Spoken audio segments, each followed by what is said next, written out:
ॐ अज्ञानतिमिरान्धस्य ज्ञानञ्जनशलाकया चक्षुरुन्मिलितं येन तस्मै श्रीगुरुवे नमः। हरे कृष्ण। आप सभी का स्वागत है हमारे अगले सेशन में, ब्रह्मचर्य यानी कृष्ण कॉन्शियसनेस। ये जो सेशंस हैं हमारी भक्ति के लिए बहुत ही इम्पोर्टेंट है, क्योंकि भक्ति और भोग एक साथ नहीं चल सकते। हम भगवत गीता में भगवान का श्लोक सुनते हैं जिसमें भगवान कहते हैं कि भोगेश्वरम प्रसक्तानाम तया उपहत चेतसाम व्यवसायत्मिका बुद्धि समाधो न विद्यते। अर्थात कि जो व्यक्ति का इच्छा बहुत ज्यादा भोगों में है उसके अंदर कभी भी दृढ़ निश्चय नहीं आ सकता भक्ति का, क्योंकि उसका हमेशा जब जब वो कुछ भक्ति के रास्ते पे जाएगा तब तक भोग उसको अपनी तरफ खींचते रहेंगे और कभी वो इस तरफ कभी वो इस तरफ चलता रहेगा। So it is very important कि हम जब भी बात करते हैं भक्ति की तो हम शुद्ध भक्ति की बात करते हैं। फॉर एग्जाम्पल, यदि आपको बोला जाए क्या आप प्रसाद पाएंगे और फिर एक प्रश्न पूछा जाए क्या आप शुद्ध प्रसाद पाएंगे, ऑब्वियसली जब हम प्रसाद पाएंगे तो हम शुद्ध प्रसाद ही पाएंगे। क्या आप कपड़े पहनेंगे, दूसरा क्वेश्चन क्या आपको कपड़े चाहिए, और दूसरा क्वेश्चन क्या आपको शुद्ध कपड़े चाहिए। दिस इज ऑब्वियस कि मुझे शुद्ध कपड़े ही चाहिए, मैले कपड़े क्यों चाहिए। उसी तरह से क्या आपको भक्ति चाहिए, अगर यहाँ तो आंसर है कि हमको शुद्ध भक्ति ही चाहिए, क्योंकि जो शुद्ध भक्ति नहीं है वो भक्ति नहीं है वास्तव में। वो तो भक्ति की प्रैक्टिस अभी हम कर रहे हैं, वो शुद्ध भक्ति नहीं है। और शुद्ध भक्ति क्या होती है, अन्य अभिलाषिता शून्य, कोई और अभिलाषा ना हो, एक tinge of self sense gratification, अपना हित, अपना कुछ इंद्रिय तृप्ति की इच्छा, टिंज ना भी, टिंज मतलब जरा सी भी कोई इच्छा नहीं है, उसी को शुद्ध भक्ति कहते हैं। हम शुद्ध भक्ति के लिए आस्पायर, यानी कि हम भक्ति के लिए आस्पायर करते हैं, इसका मतलब हम शुद्ध भक्ति के लिए आस्पायर करते हैं।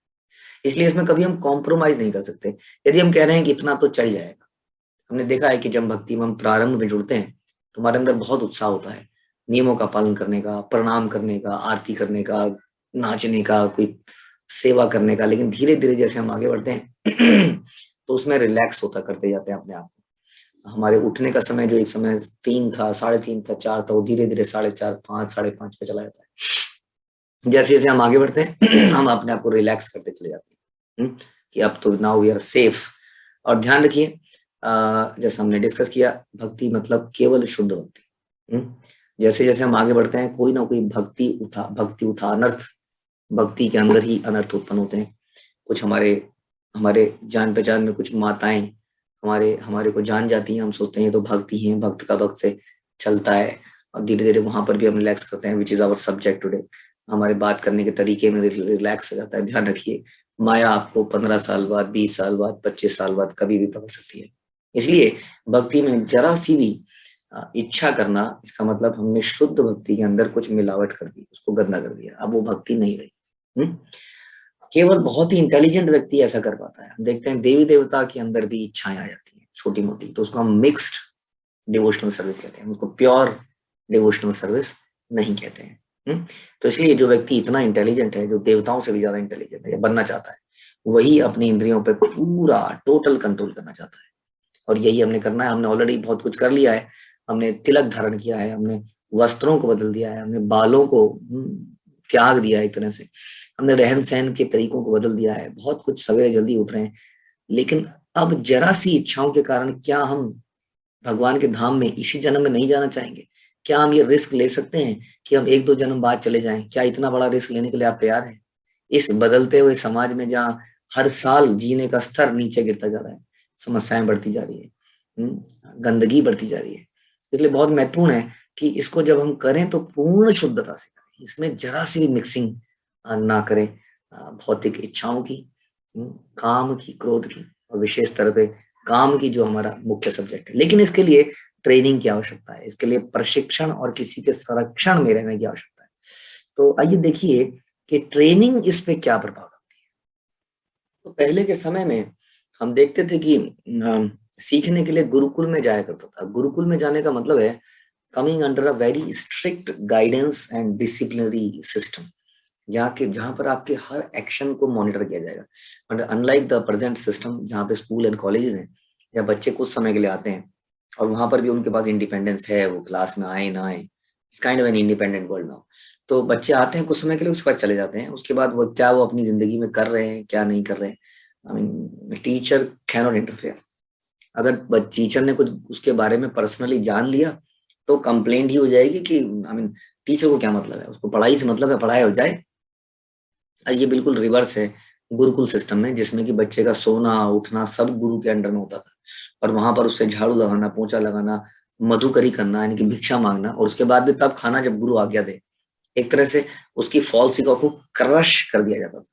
बाय द टाइम वो 20-25 साल का होता था, वो फॉल्स ईगो से रहित होता था। उसके अंदर सभी इच्छाएं समाप्त हो जाती थी, क्योंकि वो इस तरह के प्योर माहौल में रहता था। अब इतना स्ट्रिक्ट डिसिप्लिन करना आज की डेट में इतना पॉसिबल रहा नहीं है, ऐसा माहौल नहीं रहा है। माँ बाप भी नहीं चाहते हैं, सबसे बड़ी प्रॉब्लम तो यही है। बच्चा तो चलो छोटा ही है, वो तो जैसा ढालेंगे वैसा ढल जाएगा, बट माँ बाप ही नहीं चाहते हैं कि इतनी स्ट्रिक्ट गाइडेंस में बच्चे को रखा जाए। उन्हें थोड़ा सा उनको सो कॉल्ड कंपैशन पैदा हो जाता है, दया पैदा हो जाती है बच्चों के प्रति।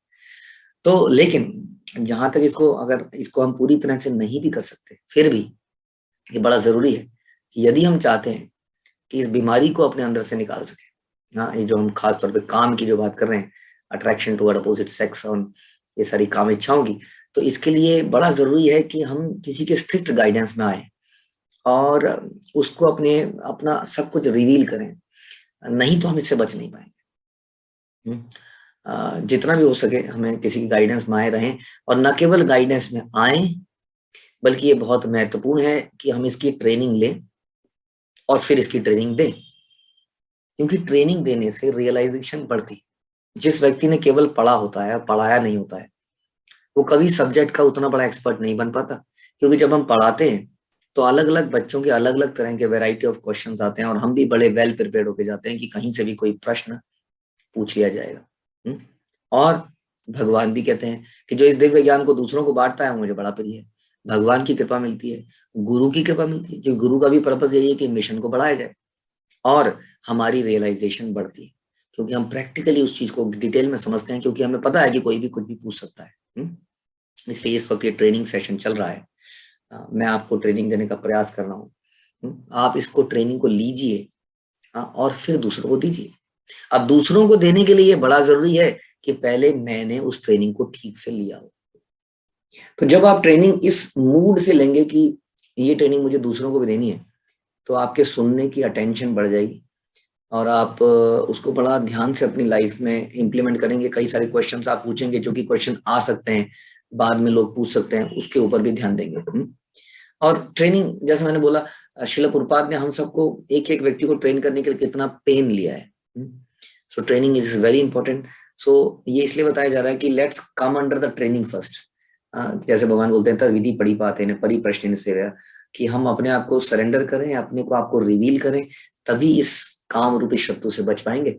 और एक बार हम शेल्टर में आए और साथ साथ हम दूसरे यंगस्टर्स, क्योंकि बहुत सारे यंगस्टर्स आ रहे हैं, कई सारे लोग आ रहे हैं हमारी परंपरा में, हमारे ग्रुप में जुड़ते जा रहे हैं, और वो लोग कई बार इन मानसिकताओं को लेके आते हैं, लस्टी फीलिंग्स को लेके आते हैं, जिससे कि कई बार माहौल बिखरा हो जाता है। तो हम शुद्ध हों और हम दूसरों को बताएं कि देखिए जी, ये लेक्चर हैं, इनको सुनिए, ये ट्रेनिंग है, सुनिए, माताओं के साथ ऐसा रहना चाहिए, आपको ये नहीं करना चाहिए।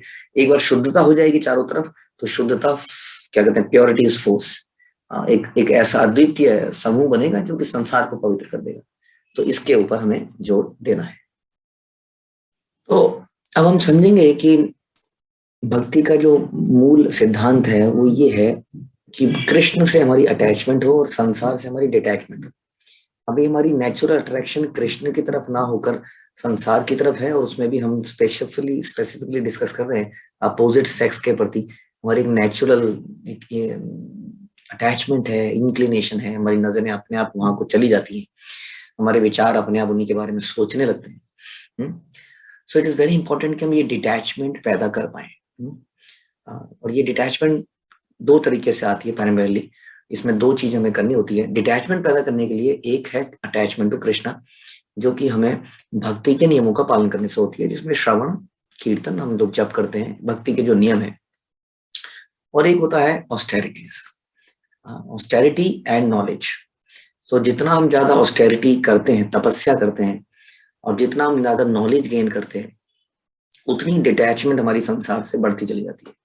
और ऑब्वियसली वो हमें कृष्ण की तरफ अटैचमेंट भी साइमल्टेनियसली पैदा करते हैं, क्योंकि हमारी कृष्ण के प्रति अटैचमेंट क्यों नहीं हो पाती है? क्योंकि हमारे अंदर अनर्थ है। जब हम तपस्या करते हैं, हाँ, हम डिटैच होने लगते हैं, तो हम पवित्र होने लगते हैं। ध्यान रखिए, जैसे हम कहते हैं कि पानी की बूंद जो है आसमान से गिरती है तो पवित्र होती है, संसार में जब आती है तो अपवित्र हो जाती है, पोल्यूशन, मिट्टी वगैरह। तो दिस इज अटैचमेंट, जो संसार की चीजों से जो हमारा संबंध होता है उससे हम अपवित्र हो जाते हैं। और जब दोबारा से संसार से हम डिटैचमेंट पैदा करते हैं ज्ञान और तपस्या से, तो हम दोबारा से अपने ओरिजिनल स्टेट में आते जाते हैं, which is very much pure. ठीक है, तो इसलिए ये बड़ा जरूरी है कि हम डिटैचमेंट पैदा करें, और डिटैचमेंट के लिए हम तपस्या करें। तपस्या के बिना कोई भी नहीं, कोई सा भी पथ ले लीजिए आप, हम लोग भक्ति योगी हैं, इवन भक्ति योग नहीं है अगर आप, और कोई और पथ को भी अगर आप अपनाते हैं, अष्टांग योगा है, तपस्या ही तपस्या है। हम सतयुग में जाते हैं तो तपस्या ही तपस्या थी। हाँ, कलयुग की तपस्या उस तपस्या के कंपैरिजन में बहुत कम है। इसको हम समझेंगे। तो अभी इंपॉर्टेंट ये है कि हम तपस्या करें। तपस्या का मतलब क्या है? तपस्या का मतलब है स्वेच्छा से अपनी इंद्रिय तृप्ति की चीजों से दूर जाना, अपने कंफर्ट से दूर जाना, और थोड़ा वॉलेंटरली अपने ऊपर कष्ट लेना। ऑब्वियसली हम जब तपस्या की बात कर रहे हैं तो हम दिव्य तपस्या की बात कर रहे हैं। दिव्य तपस्या मतलब कृष्ण की प्रसन्नता के लिए, भक्ति को बढ़ाने के लिए की गई तपस्या। और मुख्य रूप से आप समझिए, इंद्रिय तृप्ति की विषयों से दूर रहना बहुत बड़ी तपस्या है। तो इस तपस्या को हम जितना ज्यादा करते जाते हैं उतनी हमारी प्योरिटी बढ़ती जाती है और हमारी उतनी ताकत बढ़ती जाती है। जितना ज्यादा हम तपस्या करते हैं उतना भगवान की कृपा हमें मिलती रहती है। इसलिए ऑब्वियसली अगर हम वॉलंटरली इसको करें तो, लेकिन इसके लिए ट्रेनिंग की बड़ी आवश्यकता है, क्योंकि गलत तपस्या हमें गलत रास्ते पे ले जा सकती है, जैसे कि हिरण्यकश्यपु की तपस्या, रावण की तपस्या। इसलिए ट्रेनिंग, अंडर द ट्रेनिंग हम धीरे धीरे तपस्या का लेवल बढ़ाते हैं। जैसे हम ध्रुव महाराज की कथा सुनते हैं कि पहले महीने उन्होंने केवल कंदमूल खाए, फिर पत्ते खाए, फिर पानी पे जिए, फिर सांस हवा पे जिए, और फिर हवा भी रोक ली। इस प्रकार धीरे धीरे धीरे हमें ये भी देखना चाहिए कि हम अपनी तपस्या को बढ़ाते चले जाएं। हाँ, तो आई मीन ये बड़ा इंपॉर्टेंट है ये समझना भी कि जब हम तपस्या करते हैं भक्ति योग में, तो हमें उसमें धीरे धीरे आनंद भी आता है। ये भक्ति योग की तपस्या है। ये बड़ी जॉयफुली परफॉर्म की जाती है। शुरुआत में हमें ऐसा लगता है कि ये कैसे हम कर पाएंगे, फॉर एग्जाम्पल हम निर्जला एकादशी कैसे रख पाएंगे, और लेकिन भक्तों के साथ में हम धीरे धीरे अपना जब इसको करने लगते हैं तो ये बड़ा अच्छा अनुभव भी देती है। यही एक मुख्य फर्क है दिव्य तपस्या में और जो साधारण तपस्या है। साधारण तपस्या जो है, जो भक्ति में जिसका निष्कर्ष या जिसका फल भक्ति नहीं है, ऐसी तपस्याएं हमें कठोर बनाती है, हार्ड बनाती है, और उससे पावर तो मिलती है। जब वो तपस्याओं से हमें ताकत मिलती है तो उस ताकत का हम दुरुपयोग करते हैं। आपको याद होगा श्रीमद् भागवत में श्रृंगी ऋषि जो है बहुत ताकतवर व्यक्ति था, तपस्वी था, ब्राह्मण का पुत्र था, और कुछ बालकों के द्वारा सुनने पर कि उनके पिताजी के गले में सांप डाल दिया गया है, शमिक ऋषि के गले में, तो वो श्राप देता है। परीक्षित महाराज जैसे ऐसे भक्त को भी एक तरह से देखा जाए तो मारने का श्राप दे देता है। तो यदि ट्रेनिंग में तपस्या नहीं करी जाती है या भक्ति प्राप्त करने के लिए तपस्या नहीं करी जाती है, तो ऐसी तपस्या में कठोर बना देती है, और उसका रिजल्ट ये होता है कि हम उस तपस्या से जो हमें ताकत मिलती है उस ताकत का दुरुपयोग करते हैं और नीचे गिर जाते हैं। तो हम अभी तक हमने ये समझा कि यदि हमें डिटैचमेंट पैदा करनी है संसारिक चीजों से और विशेषतः अपोजिट सेक्स से, तो हमें संसार से हमें तपस्या करनी होगी, भक्तिमयी तपस्या। और इस तपस्या से हमें धीरे धीरे अपने आप को प्योर करना पड़ेगा, और प्योर करते करते हमें इस प्रकार से एक पावर मिलेगी। ये बड़ा जरूरी है कि जैसे हम कहते हैं कि भक्ति योग तो प्रेम का विषय है, बड़ा स्वाभाविक विषय है, तो तपस्या क्यों करनी चाहिए, तपस्या की क्या आवश्यकता है? ये तो क्या बाय फोर्स हम अपने आप को नहीं डाल रहे हैं उस चीज में, नहीं। इट इज वेरी इंपॉर्टेंट कि जब हमारे अंदर जब अटैचमेंट पैदा हो जाती है, so right now we are trying to detach ourselves and ultimately we are also trying to attach ourselves to Krishna, and we are trying to detach ourselves from the material world, material attractions. तो इस process में क्योंकि अभी हमारी attachment develop नहीं हुई है, right? जब हमारी अटैचमेंट डेवलप हो जाएगी तब हम स्वाभाविक रूप से उस चीज को करने लग जाएंगे। जैसे कई लोगों की अटैचमेंट होती है पढ़ाई लिखाई बहुत ज्यादा होती है, तो मैंने देखा है कि लोगों को 15-15 घंटे पढ़ते हुए देखा है, और इट इज वेरी डिफिकल्ट। एक कुर्सी में बैठे बैठे आप पूरे दिन, आपको कुछ नहीं पता, बाहर लोग खेल रहे हैं, सनसेट का अच्छा सा समय चल रहा है, सनराइज का समय चल रहा है, घूमने ले जा रहे हैं लोग, लोग बहुत कुछ कर रहे हैं, फोन पे बात कर रहे हैं, कुछ कर रहे हैं, और हम बैठ के पढ़ रहे हैं। It is very difficult. अपने आप में कितनी बड़ी तपस्या है। लेकिन हम देखते हैं कि उस व्यक्ति को जिसके अंदर ये अटैचमेंट पैदा हो गई है पढ़ाई से, उसको अगर हटाया भी जाए तो हटता नहीं है। हाँ, बल्कि अगर उसको हम कहीं खेलने ले जाए तो उसको टेंशन में रहता है, यार मुझे पढ़ना है, मुझे पढ़ना है।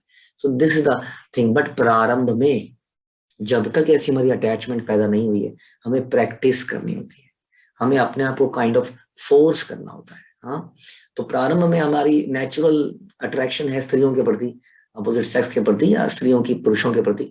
तो प्रारंभ में हमें बाई फोर्स अपने आप को वहां से हटाना चाहिए। रिमेंबर, जब तक हम डिटैच नहीं करेंगे तब तक प्योरीफाई नहीं होंगे। तो प्रारंभ में हम अपने आप को डिटैच करते हैं, बाई फोर्स हटाते हैं, ये भी एक प्रकार की ऑस्टेरिटी है। हाँ, इवन गृहस्थ आश्रम में हम विवाहित हो जाते हैं तब भी हम अपनी स्त्री को, पत्नी को अपनी संपत्ति नहीं मानते भोगने के लिए। हाँ, हम अच्छा फ्रेंडशिप माहौल रखते हैं, बड़ा अच्छा रिलेशनशिप रखते हैं, हंसी मजाक, लेकिन जैसा संसार में देखा जाता है, they are just living for enjoying each other's body. तो हम उससे एब्सटेन करने का प्रयास करते हैं, दूर जाने का प्रयास करते हैं। हम ये समझते हैं कृष्ण की संपत्ति है, ये भी ऑस्टेरिटी है। This is austerity. बट शुरू में बाई फोर्स होता है कि नहीं करना है, दिस इज नॉट राइट। धीरे धीरे धीरे धीरे इस प्रोसेस से हम प्योरीफाई होते हैं और भगवान नाम का जप करते हैं, भक्तिमय कार्य करते हैं, तो कृष्ण से अटैचमेंट भी साथ साथ बढ़ती जाती है, और साइमल्टेनियसली ये नेचुरल प्रोसेस बनता चला जाता है।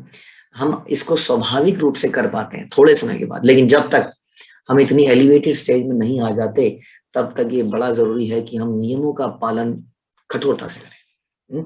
हम देखते हैं कि इवन जो एलिवेटेड स्टेज पर भी है वो भी नियमों का पालन करते हैं, क्योंकि कभी भी संसार में खतरा है।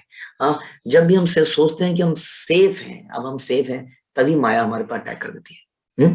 श्रील प्रभुपाद ने बोला कि अनडाउटली, मतलब बिल्कुल ये सही बात है कि जब हम तपस्या करते हैं तो कष्ट तो होता ही। जैसे हम सवेरे जल्दी उठते हैं, हम 3 बजे उठते हैं, 3:30 बजे उठते हैं, ठंड हो रही है, रजाई में से निकलते हैं, नहाते हैं, इट इज वेरी डिफिकल्ट। हाँ, उसी तरह से स्त्रियों से हम दूर जाने का प्रयास करते हैं। लगता है कि कितना अच्छा है, उनसे बात करना कितना अच्छा लगता है, उनके साथ रहना कितना अच्छा लगता है।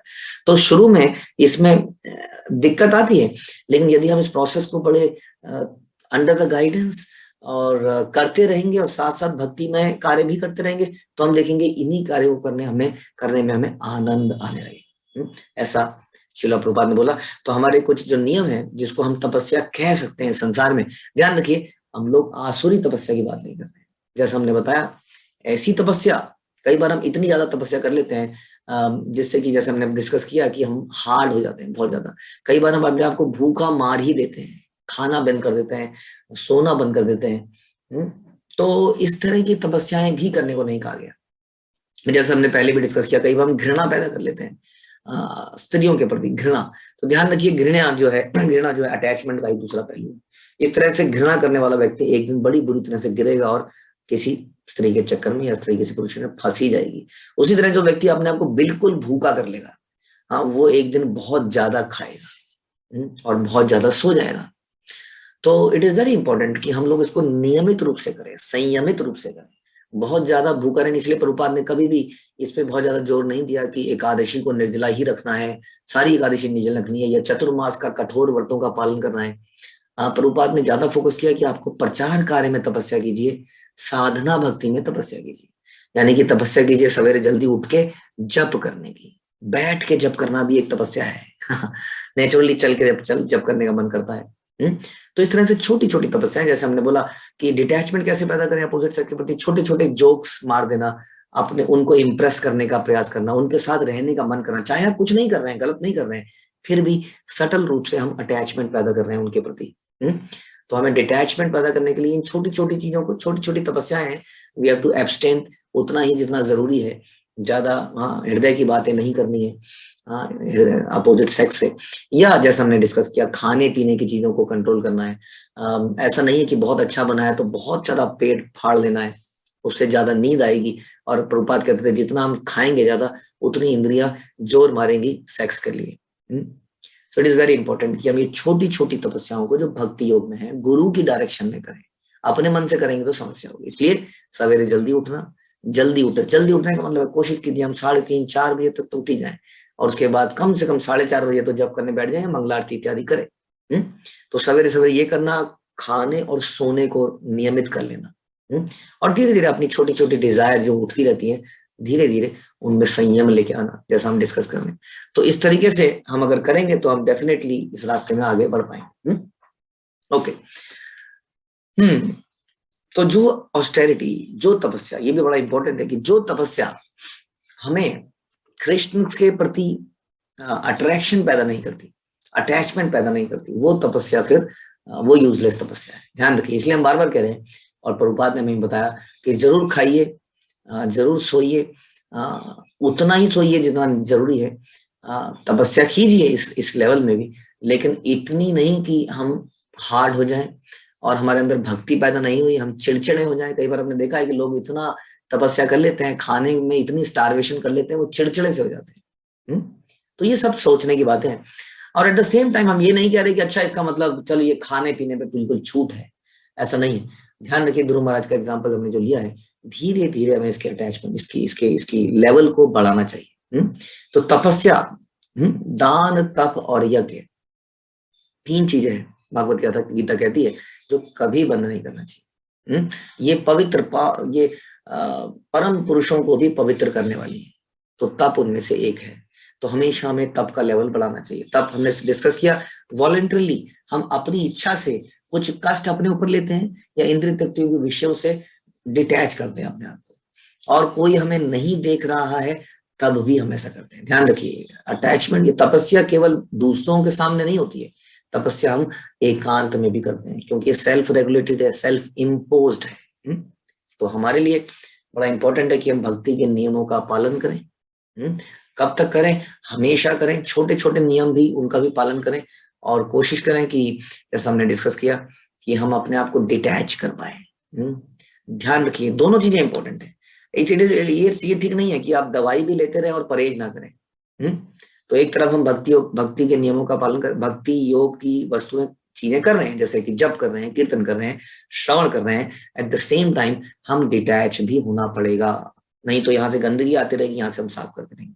डिटैच होने के लिए हमने आपको कई तरीके बताए, खासतौर पे जो हमारा विशेष विषय है, हमें स्त्रियों से थोड़ा सा अपने आप को दूर रखना पड़ेगा। और साथ साथ भक्ति योग की ऑस्टेरिटी करनी पड़ेगी। तपस्या क्यों? नहीं तो अभी दूर रखेंगे ना, किसी दिन फिर जाके गिर जाएंगे। तो जब हम तपस्या करेंगे तो हमें ताकत मिलती है अपने मन को कंट्रोल करने की, मन को किसी चीज में फिक्स करने की, जो यहाँ पर कृष्ण भक्ति है। और इस ताकत से अल्टीमेटली हम वो डिटैचमेंट लॉन्ग टर्म के लिए कर पाते हैं। नहीं तो जब हम डिटैचमेंट करते हैं और भक्ति योग का पालन नहीं करते हैं तो कभी भी हमारे गिरने का खतरा होता है। इसलिए डिटैचमेंट भी कीजिए, साथ में भक्ति योग भी कीजिए, ऑस्टेरिटी कीजिए, तब ये डिटैचमेंट लॉन्ग टर्म चलेगी और नेचुरल बन जाएगी। तब हम इससे कभी भी अट्रैक्ट ही नहीं हो पाएंगे। और यमुनाचार्य की तरह बोलेंगे कि जब भी किसी स्त्री के साथ शारीरिक संबंध की बात होती है तो मेरे मुंह से मतलब थूकने का मन करता है, ऐसा यमुनाचार्य ने बोला। ऐसी स्थिति में आने के लिए ये सारी चीजें करनी पड़ेगी। ठीक है, ओके। तो ऐसा देखा गया है कि हम तपस्या तो कर लेते हैं, लेकिन उस तपस्या को हम रेगुलरली कंसिस्टेंटली नहीं कर पाते।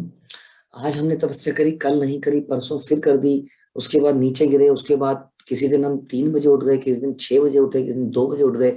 So what is more important is discipline. ये बहुत जरूरी है। आपको समझना होगा कि ये जो माइंड है ये हमेशा ट्रिक करता रहता है हमारे साथ। हाँ, इसकी ट्रिकिंग से अगर बचना है तो एक ही तरीका है, डिसिप्लिन। हम अपने माइंड को इंटेलिजेंस से कंट्रोल करते हैं। So you know that intelligence is above the mind. So intelligence से कैसे कंट्रोल करते हैं? इंटेलिजेंस के थ्रू हम माइंड को बोलते हैं ये मेरा रूटीन है, आई विल फॉलो इट। और मैं सुनूंगा नहीं कि मन तो बोल क्या रहा है, बिल्कुल नहीं सुनूंगा। आप जानते हैं कि भक्ति सिद्धांत सरस्वती ठाकुर कहते थे कि मन को रोज सवेरे उठ के जूते से मारना चाहिए और शाम को झाड़ू से मारना चाहिए। You must control your mind. अगर आप माइंड कंट्रोल को नहीं, माइंड को इंटेलिजेंस से कंट्रोल नहीं करते हैं, तो you are just like an animal, और बच्चा जिसके अंदर इतनी सारी डिजायर्स आती हैं, उसको समझ नहीं आता मैं क्या करूं डिजायर के साथ, और वो नाक में दम कर देता है अपने पेरेंट्स का टीचर्स का। सो हम लोग अपनी इंटेलिजेंस को यूज करके अपने माइंड को बोलते हैं this is the line, this is my wake up time, this is my sleeping time, this is my eating time, and इतनी मैं माला इतने बजे तक करूंगा। मतलब रूटीन, जो भी आपने ऑस्टेरिटी करने का फैसला किया है, उसको रूटीनली डेली करना आवश्यक है, अदरवाइज हम इस मन को कंट्रोल नहीं कर पाएंगे और हम कभी भी ऑस्टेरिटी नहीं कर पाएंगे। और हमारा प्लान था ऑस्टेरिटी करना, डिटैचमेंट पैदा करना, प्यूरिफाई करना, और अल्टीमेटली कृष्ण से अटैचमेंट पैदा करना। इसके लिए जरूरी है कि जो भी हम डिसाइड करें उसको हम रेगुलरली करें, डिसिप्लिन्ड वे में करें, कंसिस्टेंटली करें, अदरवाइज सब बेकार जाएगा। कोई तपस्या दिन हफ्ते में 2 बार करना, 3 बार करना, उससे बेटर है कुछ चीजें रेगुलरली करना। फॉर एग्जाम्पल आप कहेंगे कि मैं हर हफ्ते में 2 बार 3 बजे उठूंगा, बाकी बार 5 बजे। इससे बेटर है बीच का कोई समय लें, चाहे 4 चाहे 4:30, रोज हम 4 या 4:30 बजे उठेंगे। सो कंसिस्टेंटली करना बेटर है, कभी कभी उतार चढ़ाव से। तो इस प्रकार यदि हमने सोचा है कि हम अपोजिट सेक्स के प्रति डिटैचमेंट पैदा करेंगे, तो अपनी सेक्स लाइफ को भी रेगुलेट करेंगे, इवन इफ यू आर गृहस्थ, तो उसको कंसिस्टेंटली करना है। ऐसा नहीं करना है चलो इस हफ्ते में ठीक है, बहुत ज्यादा टेंशन है, कर लेते हैं, ज्यादा हो जाएगा, अगले हफ्ते 2-3 हफ्ते नहीं करेंगे। It has to be consistent, और कंसिस्टेंटली उससे डिटैचमेंट पैदा करें। हम ये नहीं करेंगे एक दिन में आप इसको कर लेंगे। हो सकता है कि आपको थोड़ा समय लगे। आफ्टर ऑल मैरिड लाइफ में हम लोग आए विदाउट मच ट्रेनिंग के आए, या कई बार ट्रेनिंग के बाद भी आते हैं तो एकदम से कंट्रोल नहीं कर पाते। तो धीरे धीरे कुछ कंसिस्टेंट रूल्स बनाए, नियम बनाए, नियमों का पालन करें। I am not saying completely आप एक ही दिन में इसको डिटैचमेंट पैदा कर लेंगे, धीरे धीरे करें, और अल्टीमेटली इसको कंसिस्टेंट स्टेज पे आए। यानी कि जैसे हम कहते थे ना, हम 2 माला पे आ गए तो 2 माला से नीचे नहीं जाएंगे, हाँ चाहे 2 करते रहें, और थोड़े दिनों बाद 3 माला पे आएंगे, फिर 3 से नीचे नहीं जाएंगे। इस तरीके से आपको टेम करना पड़ेगा इस माइंड। और इस तरह से प्रभुपाद का एक कथन है कि यदि आपने अपनी सेक्स लाइफ को कंट्रोल कर लिया तो आप 50% लिबरेट हो गए। 50% लिबरेट हो गए अगर आपने केवल इतना कर लिया। ये इतना इंपॉर्टेंट चीज है। But only thing is you have to be consistent and discipline. Discipline से ही आप इस एजिटेटेड माइंड को कंट्रोल कर पाएंगे। हरे कृष्ण। आगे हम और बहुत सारी चर्चाएं करेंगे, सुनते रहिए और प्रैक्टिस करते रहिए। श्रील प्रभुपाद की जय।